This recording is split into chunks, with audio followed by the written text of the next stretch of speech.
saya Vina Nurul Afriani. Pada video kali ini, saya mewakili teman-teman saya di kelompok 4 pada mata kuliah Hukum Tata Negara akan menjelaskan mengenai materi hak asasi manusia atau yang sering disingkat dengan HAM dan hak konstitusional warga negara. Pada materi kali ini akan dibahas mengenai 4 pembahasan. Yang pertama yaitu selintas sejarah dan pengertian HAM, kemudian yang kedua hak sipil dan politik, hak ekonomi, dan hak sosial dan budaya. Kemudian yang ketiga yaitu gagasan HAM dalam Undang-Undang Dasar 1945, dan yang keempat yaitu HAM dalam UUD 1945 pasca reformasi. Baiklah, langsung masuk pada pembahasan yang pertama yaitu mengenai definisi hak asasi manusia. Apa itu hak asasi manusia? Menurut John Locke sendiri, hak asasi manusia yaitu hak yang diberikan langsung dari Tuhan kepada manusia sebagai hak yang kodrati. Tidak ada kekuatan di dunia ini yang bisa mencabutnya, memiliki sifat suci dan mendasar. Sedangkan hak asasi manusia menurut undang-undang yang tertera pada pasal 1 butir Undang-Undang Nomor 39 pada tahun 1999, HAM adalah seperangkat hak yang melekat pada diri manusia sebagai ciptaan Tuhan Yang Maha Esa dan merupakan anugerahnya yang wajib dihormati, dijunjung tinggi, dan dilindungi oleh negara, hukum, pemerintahan, dan setiap orang demi kehormatan serta perlindungan harkat dan martabat manusia.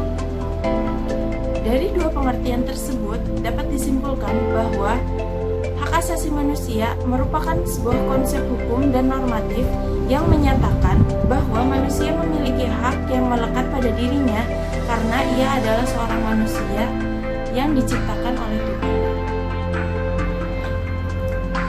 Kemudian selanjutnya yaitu mengenai sejarah singkat hak asasi manusia.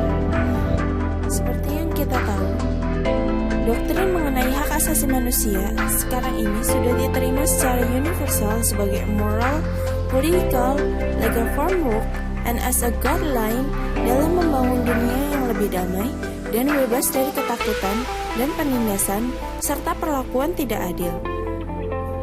Maka dari itu, dalam paham negara hukum, jaminan perlindungan HAM dianggap sebagai ciri yang mutlak harus ada dalam setiap negara yang dapat disebut dengan Rechtsstaat.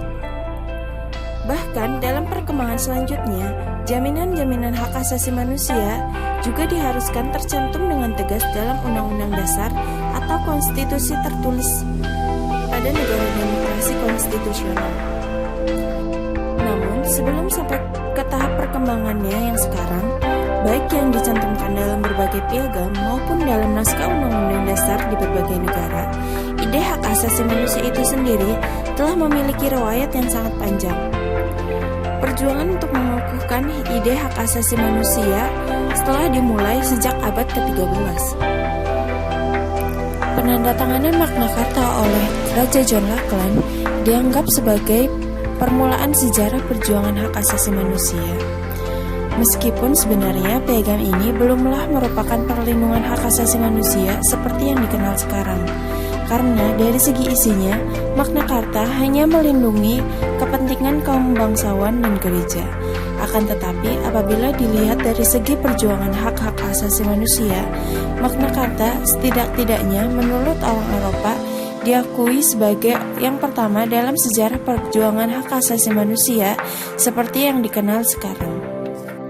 Adanya penandatanganan Magna Carta pada tahun 1215, setelahnya tercatat ada penandatanganan Petition of Right pada tahun 1628 oleh Raja Charles I. Apabila pada tahun 1215 Raja berhadapan dengan kaum bangsawan dan gereja sehingga lahirlah Magna Carta, maka pada tahun 1628 Raja berhadapan dengan parlemen yang terdiri dari utusan rakyat. Oleh karena itu, menurut Muhammad Kusnardi dan Harmaili Ibrahim, kenyataan ini memperlihatkan bahwa perjuangan hak-hak asasi manusia memiliki korelasi yang erat dengan perkembangan demokrasi. Sebab, perjuangan hak-hak asasi manusia itu pada akhirnya berkaitan dengan soal kejauh dekatnya rakyat dengan ide demokrasi. Setelah itu, perjuangan yang lebih nyata terlihat dalam Bill of Rights yang ditandatangani oleh Raja William III pada tahun 1689 sebagai hasil dari pergolakan politik yang dahsyat yang biasa disebut dengan The Glorious Revolution.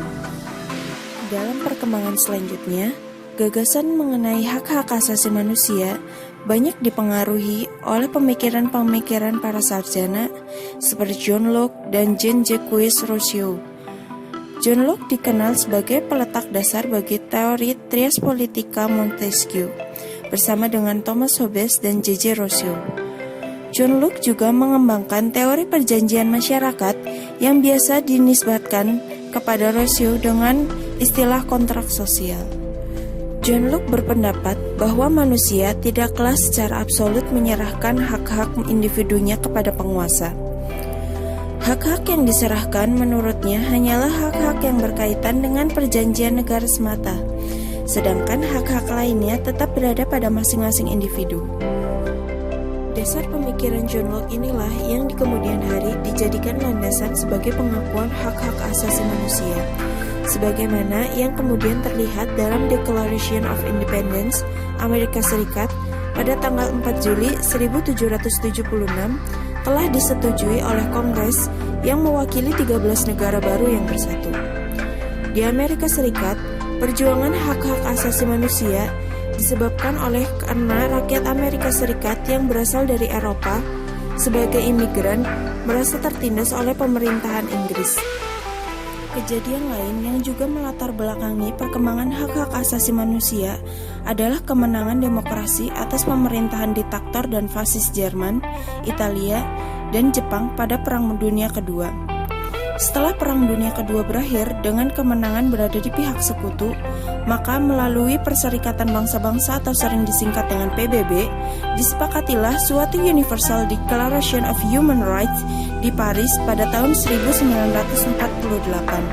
Meskipun telah dikukuhkannya naskah Universal Declaration of Human Rights ini, ternyata tidak cukup mampu untuk mencabut akar-akar penindasan di semua negara.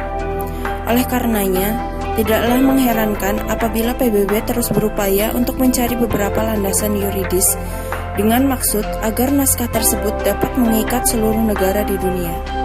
Akhirnya, setelah 18 tahun kemudian, PBB berhasil melahirkan Covenant on Economic, Social, and Cultural Rights, yaitu perjanjian tentang hak-hak ekonomi, sosial, dan budaya, dan Covenant on Civil and Political Rights, yaitu perjanjian mengenai hak-hak sipil dan politik. Kedua konvenan tersebut dapat dipandang sebagai peraturan pelaksanaan atas naskah pokok Universal Declaration of Human Rights, sehingga secara yuridis meratifikasikan kedua konvenan ini bukan saja menyebabkan negara anggota terikat secara hukum, akan tetapi juga merupakan sumbangan terhadap perjuangan hak-hak asasi manusia di dunia. Terlebih lagi apabila diingat bahwa kedua konvenan tersebut baru dapat berlaku mengikat secara yuridis setelah diratifikasikan oleh sedikitnya 35 negara anggota PBB. Nah, apa yang dimaksud dengan hak sipil dan politik?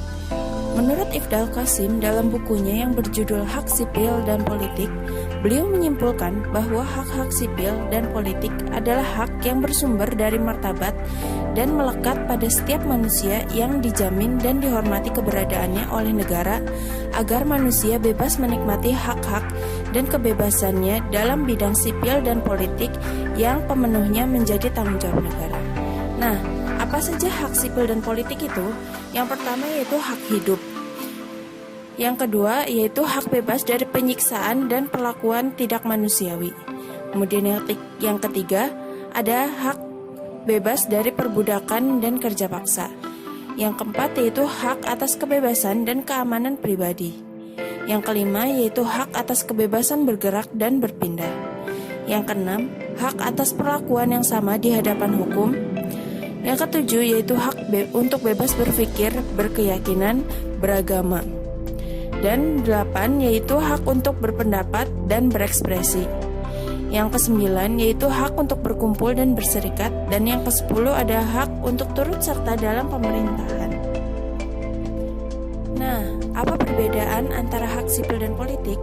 Hak sipil yaitu hak kebebasan fundamental yang diperoleh sebagai hakikat dari keberadaan seorang manusia. Sedangkan hak politik ialah hak dasar dan bersifat mutlak yang melekat di setiap warga negara yang harus dijunjung tinggi dan dihormati oleh negara dalam keadaan apapun. Kemudian yang selanjutnya yaitu hak politik, ekonomi, dan sosial budaya. Apa saja hak-hak tersebut? Yang pertama yaitu hak untuk berserikat, berkumpul, dan menyatakan pendapat. Yang kedua, hak untuk dipilih dan memilih lembaga perwakilan rakyat. Yang ketiga, hak menduduki jabatan-jabatan publik. Yang keempat, hak mendapatkan pekerjaan yang layak. Yang kelima, hak memiliki hak milik pribadi. Yang keenam, hak atas jaminan sosial. Yang ketujuh, hak untuk berkomunikasi dan memperoleh informasi. Yang kedelapan yaitu hak untuk memilih pendidikan dan pengajaran. Dan yang terakhir yaitu yang kesembilan, negara menjamin penghormatan atas identitas budaya dan hak-hak masyarakat lokal.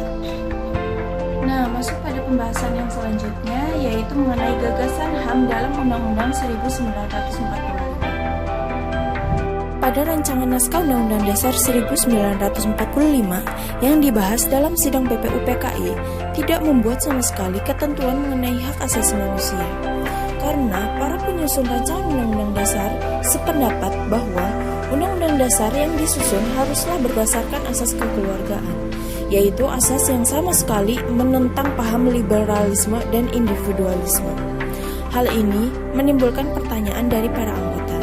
Namun, Soekarno menjawab bahwa paham individualisme sebaiknya tidak dimasukkan dalam Undang-Undang Dasar kita yang dinamakan Right of the Citizen sebagaimana yang dianjurkan oleh Republik Perancis. Maka jelaslah bahwa di kalangan para The Founding Fathers memang terdapat perbedaan pandangan yang sangat prinsipil satu sama lain.